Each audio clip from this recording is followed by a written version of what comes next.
bədənini anlaya bilməlisən ki, sən bu gün hardasan, nə istəyirsən. Bəlkə sənin bədənin bu gün heç yemək yeməyəcək, istəməyəcək, su orucu eləyəcək. Yəni bədənlə belə də yəni iç-iç olmalısan. Özünü özündən gizlətmə. Özünü özündən gizlədəndə heç də yəni insan var deyir son nəfəsində başa düşür ki, həyatını yaşamayıb. Hə. Çox gözəl sözdür bu. Həqiqətən çox peşman olur. Başqaları üçün yaşadığını anlayır. Ona görə də mənim birinci mən anlaya bilmirəm də, yəni insan özünü niyə başqasına görə dəyişməlidir? Amma ki, biri var ki, məsəl üçün mənə müraciət edirdir ki, mən istəyirəm ki, həyat yoldaşımı dəyişim. Mümkün deyil axı.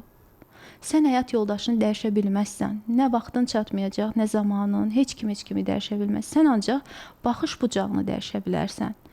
Heç bir kəs həyatda, heç bir kəs onun qarşısına boş yerə çıxmır.